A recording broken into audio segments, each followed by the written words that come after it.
madaxweynaha Soomaaliland iyo wafdiga uu hogaaminayay ayaa kormeerkii ay ku tageen xarunta Soomaaliya ee ka socotay diiwaangelintu ayaa waxay ku laabteen qasriga madaxtooyada Burco isagoo madaxweynuhu kulamo gooni ah la yeeshay isku dawayaasha laamaha dawladda iyo qaybaha kala duwan ee bulshada. kulankani uu madaxweynaha Soomaaliland la yeeshay isku dawayaasha laamaha dawladda iyo qaybaha kala duwan ee bulshada oo ay warbaahintu dibadda joog ka ahayd ayaa markuu soo ilaaday kulankaasi la hadlay warbaahinta afayeenka madaxtooyada Soomaaliland Xuseen Aadan Ciga Xuseen Deyr waxaana كورمي وجدد أيدارنا. الحمد لله رب العالمين والصلاة والسلام على رسول الله.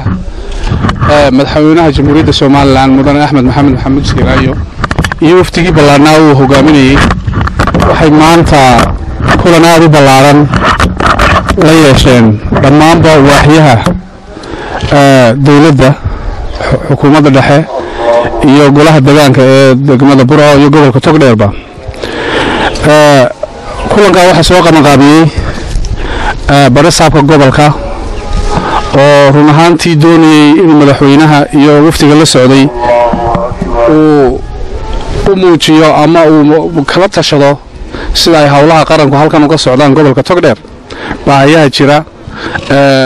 asaasiga waxyaabaha laga qabanayo guud ahaan dardargelinta hawlaha qaranka kulanka markaa waxa ka soo qayb galay dhammaan isuduwayaasha wasaaradaha ee gobolka Togdheer isuduwayaasha qaarkood baa ka hadlay oo soo gudbiyay waxyaabaha u qabsoomay waxyaabaha ka dhiman iyo waxyaabaha qorshaha ugu jira sanadkan dhinaca kale barasaabka gobolka wuxuu ka warbixiyay mudnaanta iyo muhiimadda gobolka Togdheer uu leeyahay qaranka ha noqoto xagga dhaqaalaha ama noqoto xagga nabadgelyada isduwayaasha aan soo qaadan karo waxa kamid ah isduwaha caafimaadka oo runtii si aad iyo aad u qoto dheer ka warbixiyay oo uga warbixiyay baahiyaha caafimaadka ee jira maadaama gobolka gobol balaaran yahay oo degmooyin fara badan ay hoos yimaadaan sidoo kale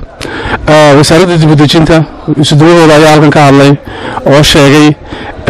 inay sameeyeen barnaamij cilmi baaris ah oo ah dadka magaalada soo galaya si dib loogu celin lahaa maadaama dalkeena dhaqaalihiisu ku xidhan yahay in badan xoolaha miyiga marka dadku sidaan magaalada u soo gali lahayn inta la xooleeyo dib loogu celiyo guud ahaanba isduwayaasha gobolka Togdheer waxay hoosta ka xariiqeen in loo baahan yahay in gobolada la isku dheeli tiro oo baahiyaha gobolka Togdheer jira si rasmi ah xukuumaddu ugu fiirsato waxna laga qabto hanoqoto kabka hanoqoto lacagta SDF la yiraahdo guud ahaanba ay xukuumadda dhexe ay gaar ku soo eegto inta ka baadi waxa ka hadlay meesha xubnaha golaha wasiirada la socday oo kamid ah wasiirka hawlaha guud wasiirka hawada Masar Cadaani iyo Cali Marreexaan Maxamuud Xaashi Cabdi iyo Cali Waraacade kuwaasoo dhammaantoodba tilmaamay muhiimadda ay